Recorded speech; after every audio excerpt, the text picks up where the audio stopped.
This is part 2 of my 5-part series that identifies 10 ways your anxious attachment could be showing up in your relationship. Let's look at the 3rd and 4th patterns to help you identify where your potential attachment triggers are so you can focus on them in your healing. The 3rd pattern has to do with feeling afraid that you will not get what you want or need because there isn't enough of it. This comes from having had parents or caregivers that didn't attend to your needs sufficient for you to believe that there's enough love, enough money, enough work, or anything that you really need in the world. So naturally, there won't be enough for you.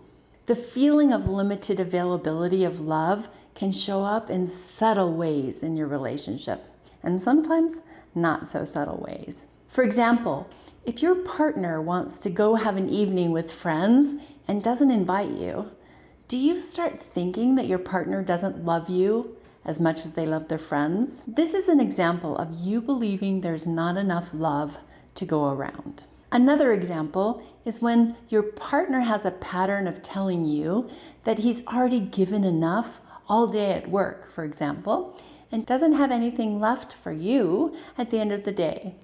This is an example of a partner who believes that love can only be given in limited quantities. The reality is that in healthy attachment, love is an unlimited commodity. Your belief or your partner's belief that it's not is an indication that you struggle with anxious attachment. These patterns may lead to another indicator that anxious attachment is at work in your relationship, specifically difficulty staying faithful. The logic is, if there isn't enough love to go around, the hurt and anxious partner may look for love and comfort outside of the relationship, especially if jealousy and possessiveness intrude in the relationship and begins to make communication difficult between the two of you. If you're finding either of these patterns in your relationship, there are specific strategies that you can use that are part of the trauma erase method that I developed to help you overcome your trauma history and be present and more securely attached in your relationship. The first step in both of these cases is to notice when you begin to feel upset, believing that your partner doesn't have enough love to give you, or that you need to do something desperate to get what you need. The second step is to not do anything from that intense need that you feel. When you have those sensations pushing you, feeling like you have to do something, it's almost 100% guaranteed that this is coming from childhood trauma. I just want you to stop and think about what's happening to you. Ask yourself when you felt this way, this intensely before. And I want you to take some time to actually consider the possibility that what you think is happening right now might not be what's really going on. Whenever we find ourselves in repeated relationship patterns, it's time to look at how the storyline that started in childhood might be repeating itself. Not necessarily because it's repeating itself in reality, but because it's repeating and replicating inside our trauma brain. So our trauma brain reaction leads to a repetition of the patterns when, by looking at what's happening and applying the steps to healing the triggered responses, we might be able to break those painful relationship patterns and build a more secure attachment. For example, building that more secure attachment might sound something like this. When you go out with your friends and don't invite me, I think you don't love me as much as you love your friends.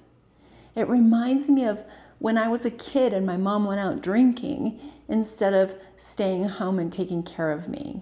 Now that's vulnerability and honesty that leads to connection. Recognizing that connection between the now and the intrusion of the past into the now is where real healing begins. And this kind of conversation can actually lead to healing, mutual understanding, and figuring out how both of you can get your needs met instead of more jealousy, fighting, and ultimately feeling misunderstood and disconnected.